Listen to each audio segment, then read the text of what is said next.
Assalamualaikum warahmatullahi wabarakatuh. Bertemu lagi dengan saya di channel YouTube Kanda Data.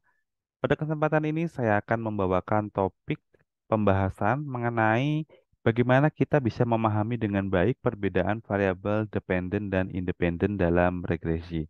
Karena apa? Ini adalah kunci ketika kita akan menggunakan regresi, baik ada regresi dengan metode ordinary least square maupun pengembangan regresi seperti regresi logistik atau maupun regresi ordinal. Di sini untuk memudahkan saya ada sedikit contoh ya, sedikit contoh kasus yang akan dijadikan kita topik bahasan pada kesempatan ini. Namun sebelum itu, saya informasikan kepada sobat semuanya untuk mendapatkan notifikasi update video terbaru, silakan klik subscribe dan aktifkan gambar loncengnya. Di sini saya akan memberikan contoh. Di sini ada data kuartal. Kuartal itu adalah data triwulanan dari triwulan ke-1 tahun 2018 sampai dengan triwulan ketiga tahun 2021. Kalau kita lihat di sini ada 15N. Selanjutnya ada variabel produk sales atau penjualan produk, kemudian ada produk, ada variabel advertising cost atau biaya iklan dan ada marketing staff atau jumlah tenaga pemasaran. Teman-teman di channel ada beberapa yang menyatakan begini, Pak, saya ingin melakukan uji hubungan antara variabel independen dengan variabel dependen. Ada juga misalkan saya ingin menguji perbedaan variabel dependen dengan variabel independen, uji beda ya. Nah, di sini meskipun pada umumnya adalah untuk uji asosiasi ya. Uji asosiasi itu secara umum dapat kita bagi tiga. Uji asosiasi dalam bentuk uji pengaruh, ya. Kalau uji pengaruh dan ada uji hubungan dan ada uji beda. Kalau kita menggunakan uji pengaruh itu adalah satu arah ya. Pada prinsipnya satu arah. Kalau uji pengaruh satu arah, jadi suatu variabel berpengaruh terhadap variabel yang lain. Namun variabel yang lain tersebut belum tentu berpengaruh terhadap variabel yang sebelumnya. Berbeda kalau kita menggunakan uji korelasi. Kalau uji korelasi hubungannya dua arah.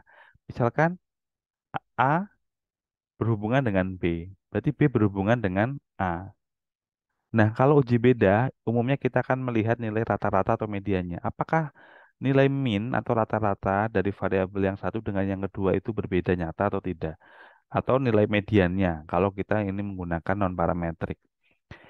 Nah, di sini teman-teman, yang perlu kita garis bawahi dari berbagai buku, beberapa buku yang pernah saya baca juga, jadi kalau kita menggunakan variabel dependen dan independen itu digunakan pada analisis regresi. Sekali lagi, jadi ketika kita menggunakan variabel dependen dan independen, kita menggunakan analisis regresi. Namun, kalau kita menggunakan analisis korelasi, kita tidak perlu menggunakan istilah variabel dependen dan independen, ya. Karena secara ilmiah, secara harfiah juga ya, artinya bahwa variabel dependen itu adalah variabel terikat atau variabel yang dipengaruhi. Kalau variabel independen itu variabel bebas atau variabel yang mempengaruhi. Jadi ada variabel yang mempengaruhi, ada variabel yang dipengaruhi. Kalau variabel yang mempengaruhi dinamakan dengan variabel independen, kalau variabel yang dipengaruhi dinamakan variabel dependen.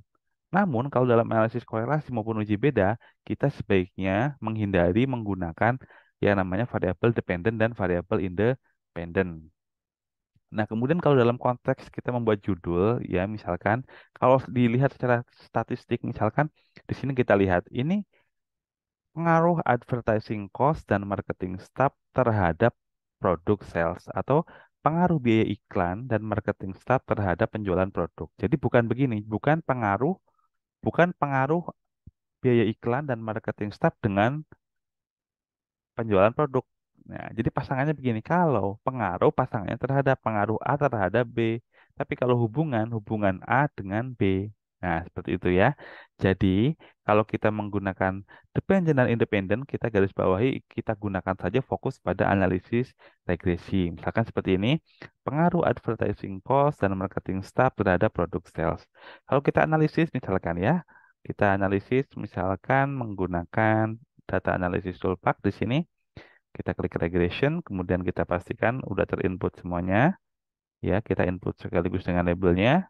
Kemudian juga untuk variabel X kita input semuanya.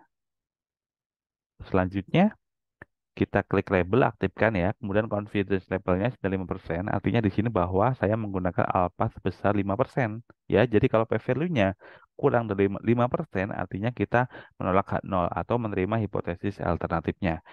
Kemudian untuk output option, di sini saya akan menyimpan di sebelah kanan. Kemudian kita close, kemudian kita klik OK. Nah, ini adalah output analisis regresi menggunakan Excel.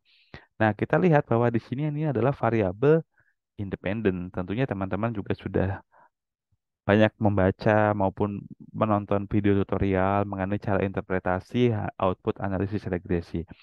Misalkan di sini kita lihat advertising cost. Di sini P-value-nya adalah P-value-nya lebih kecil dari 5%. Kalau kita menyusun hipotesis misalkan H0-nya adalah advertising cost secara parsial berpengaruh advertising cost secara parsial tidak berpengaruh signifikan terhadap penjualan produk. Kalau H1-nya atau hal alternatifnya adalah advertising cost secara parsial berpengaruh signifikan terhadap produk sales atau penjualan produk. Kalau kita lihat P-value-nya lebih kecil dari 5%, artinya H0 ditolak. Kalau H0 ditolak, kita menerima hipotesis alternatifnya berarti advertising cost secara parsial berpengaruh signifikan terhadap penjualan produk. Ini asumsinya secara parsial, artinya marketing staff ini dalam kondisi ceteris paribus ya. Oke, sampai sini ini jelas teman-teman ya. Jadi kita tidak bisa membalik ya. Kalau advertising cost berpengaruh signifikan terhadap produk sales, tapi produk sales ini belum tentu berpengaruh signifikan terhadap advertising cost. Kalau ada kausal, ini bukan lagi, kalau pengaruhnya kausal itu bukan lagi regresi linear, tapi regresi non linear ya. Kalau regresi non linear kita bisa lihat ya ada sistem persamaan simultan ya menggunakan 2SLS atau 3SLS. Ada juga kita menggunakan pendekatan lain ya, sistem dynamics ya, itu juga kita bisa menangkap kausalitas antar variabel. Jadi jelas ya, jadi kalau kita menggunakan variabel dependent dan independen, kita fokus menggunakan pada analisis regresi. Jadi kalau kita menggunakan korelasi, kita hindari menggunakan variabel dependent dan independen. Jadi langsung saja ke variabelnya. Bagaimana misalkan advertising cost berhubungan atau hubungannya signifikan atau tidak dengan produk sales itu boleh ya. Tapi kalau menyebut variabel dependent dan independen ini berbeda konteks. Berbeda juga kalau kita menggunakan persamaan sistem simultan juga di situ ada yang namanya variabel eksogen dan variabel endogen. Baik, demikian video yang dapat saya sampaikan pada kesempatan ini. Semoga bermanfaat. Terus dukung channel ini dengan cara like, subscribe, dan share. Sampai jumpa di video edukasi selanjutnya. Salam sehat selalu. Assalamualaikum warahmatullahi wabarakatuh.